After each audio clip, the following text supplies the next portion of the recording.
Hello दोस्तों, मैं अतुल शर्मा आज आपके लिए फिर एक नया वीडियो लेके आया हूँ।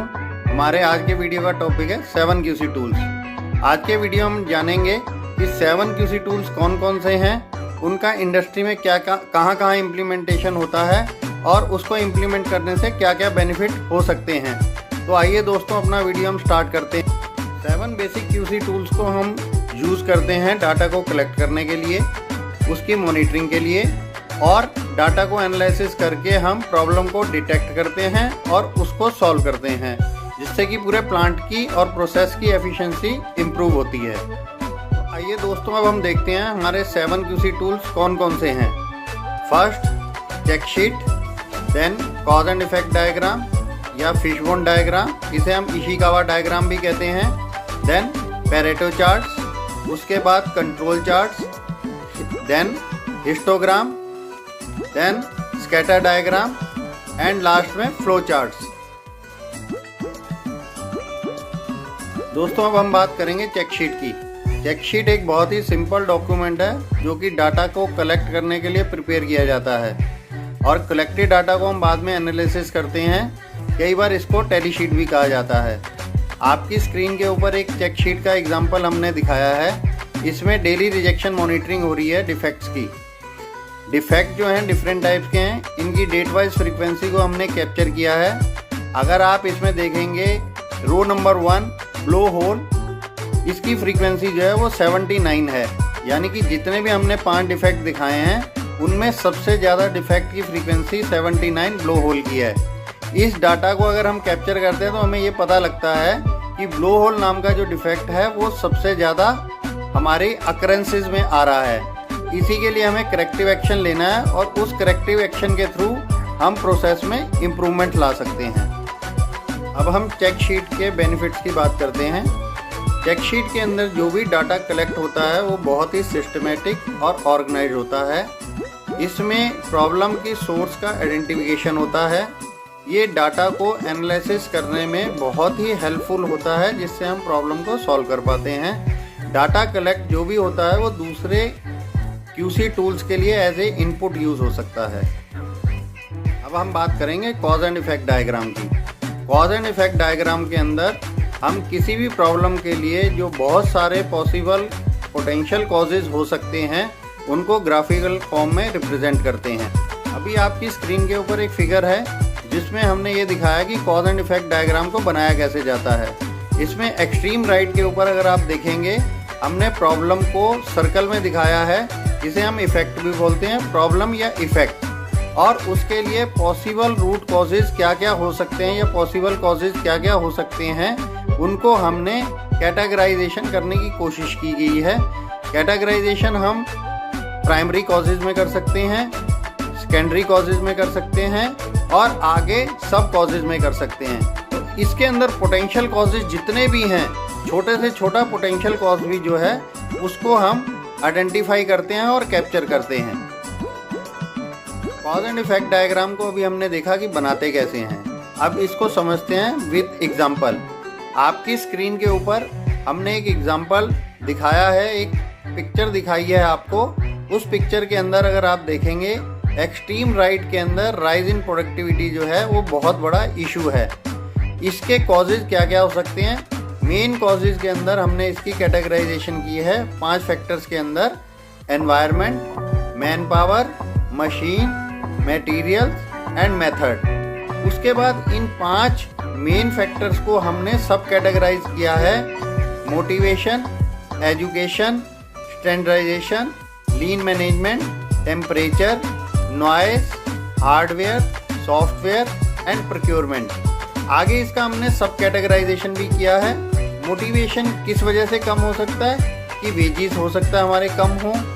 अगर हम वेजेस के ऊपर काम करते हैं और वेजेस को इम्प्रूव करते हैं तो मैन पावर का मोटिवेशन लेवल इम्प्रूव होगा, जो कि डेफिनेटली आपकी प्रोडक्टिविटी को इम्प्रूव करेगा। तो इस तरह से हम ये एग्जांपल के थ्रू ये देख सकते हैं कि छोटे से छोटे कॉज को हमने कैप्चर किया है और उस कैप्चरिंग के थ्रू हमने रूट कॉज निकाला है। इसके कॉज एंड इफेक्ट डायग्राम के बेनिफिट्स क्या होते हैं? Break problem in small parts to find out the root cause. ये नॉलेज को इंक्रीज करता है, प्रॉब्लम में वेरिएशन को ये कंप्लीट पिक्चर को दिखाता है थ्रू रोड मैप। हम मतलब पूरी प्रोसेस का रोड मैप चेक कर सकते हैं इसके थ्रू। दोस्तों, पेरेटो चार्ट एक ऐसा टूल है जिसमें हम सिग्निफिकेंट एस्पेक्ट को सेपरेट करते हैं इनसिग्निफिकेंट एस्पेक्ट से। सिग्निफिकेंट एस्पेक्ट क्या होते हैं, जो कि वाइटल फ्यू के नाम से भी जाने जाते हैं, और इनसिग्निफिकेंट एस्पेक्ट क्या होते हैं, ट्राइवल मैनी के नाम से भी जाने जाते हैं। आपकी किसी भी प्रोसेस के अंदर या इंडस्ट्री के अंदर बहुत सारी प्रॉब्लम्स हो सकती हैं, बट सारी की सारी प्रॉब्लम्स को आप इकट्ठा सॉल्व नहीं कर सकते।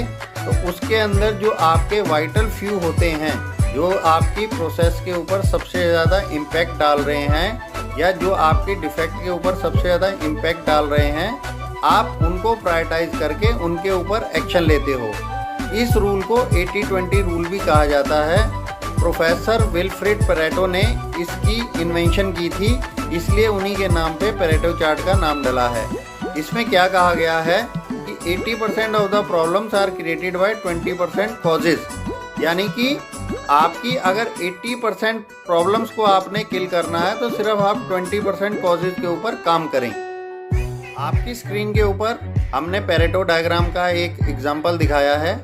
इस एग्जाम्पल के अंदर अगर आप देखेंगे तो आपके नंबर ऑफ डिफेक्ट्स बहुत ज़्यादा हैं, बट अगर इन डिफेक्ट्स का क्युमुलेटिव परसेंटेज देखा जाए तो 80% कहाँ हो रहा है, पहले 3 डिफेक्ट्स के ऊपर। इन पहले 3 डिफेक्ट्स को हम बोलेंगे वाइटल फ्यू, और बाकी के जो बचे हुए डिफेक्ट्स हैं उनको बोलेंगे हम ट्राइवल मैनी।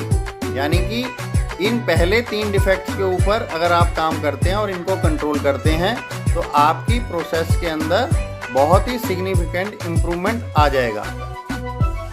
आपको एक और एग्जांपल के थ्रू मैं समझाने की कोशिश करता हूँ कि पेरेटो चार्ट के डाटा को कैसे कैप्चर किया जाता है।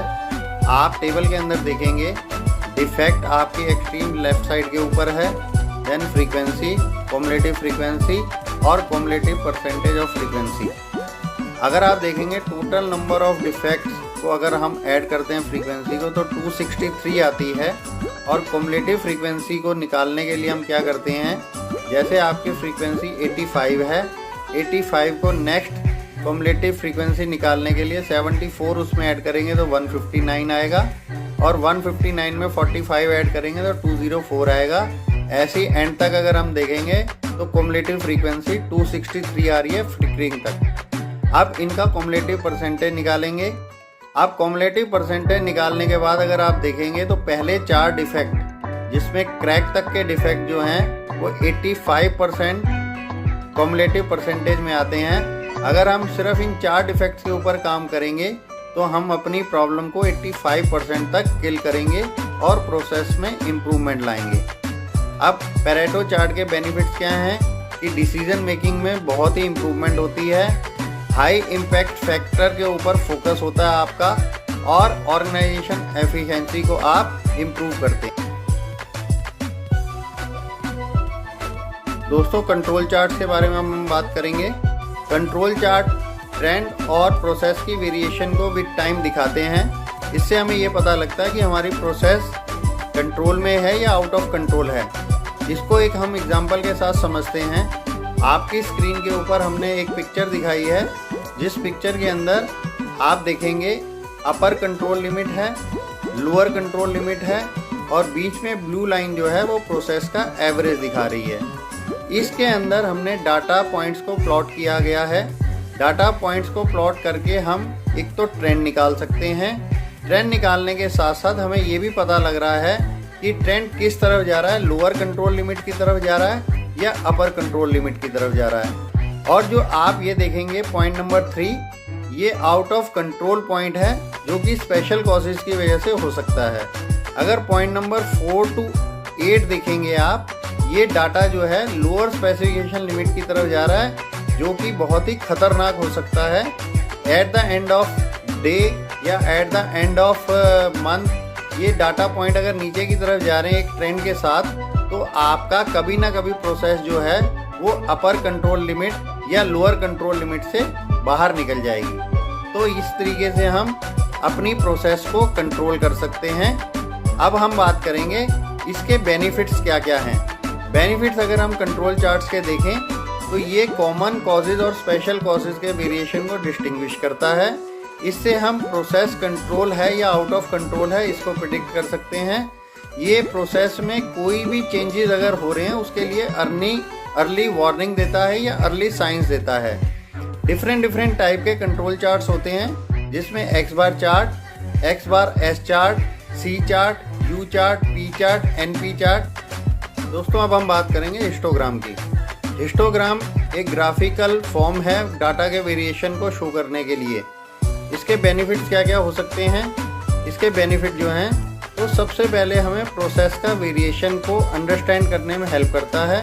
दूसरा, हिस्टोग्राम की जो शेप होती है वो प्रोसेस के बिहेवियर को बताती है और इससे हम प्रोसेस कैपेबिलिटी को भी डिटरमाइन कर सकते हैं।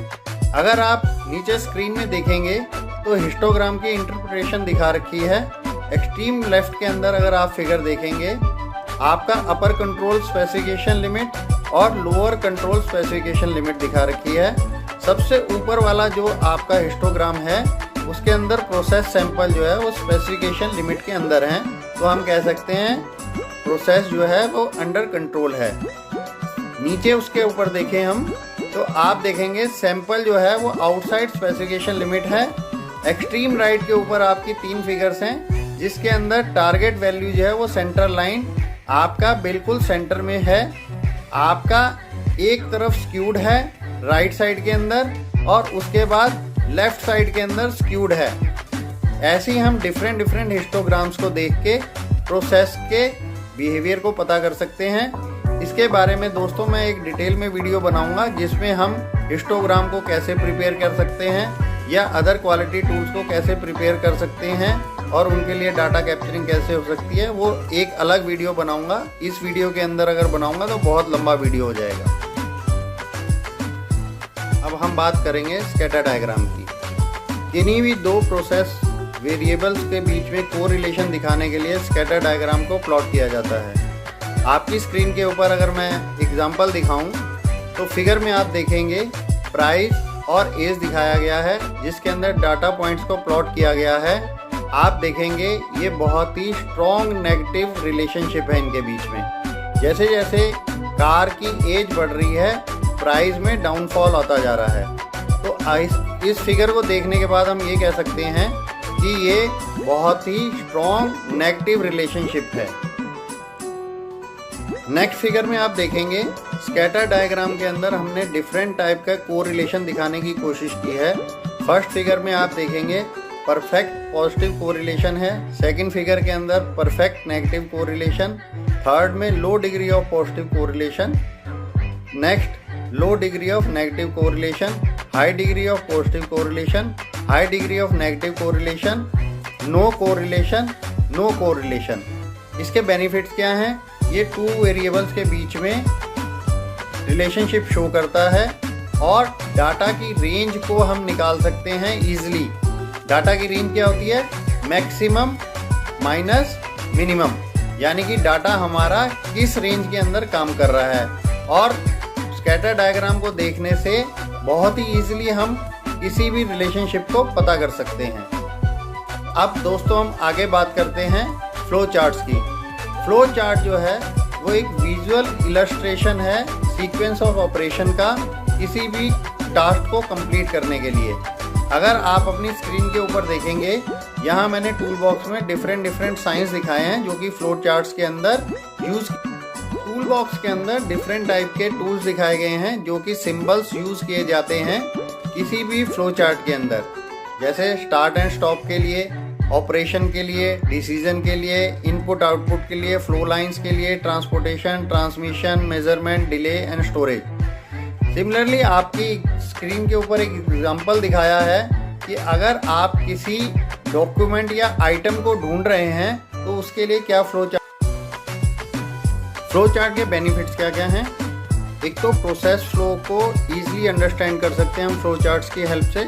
दूसरा, पॉसिबल इम्प्रूवमेंट्स जो भी प्रोसेसेस के अंदर हैं वो हम आइडेंटिफाई कर सकते हैं। तीसरा, ये बहुत ही इफ़ेक्टिव वे ऑफ कम्युनिकेशन है किसी भी सिस्टम के लॉजिक को जानने के लिए। थैंक यू दोस्तों, आपको ये मेरा वीडियो कैसा लगा इसके लिए फीडबैक ज़रूर शेयर कीजिएगा। Thank you.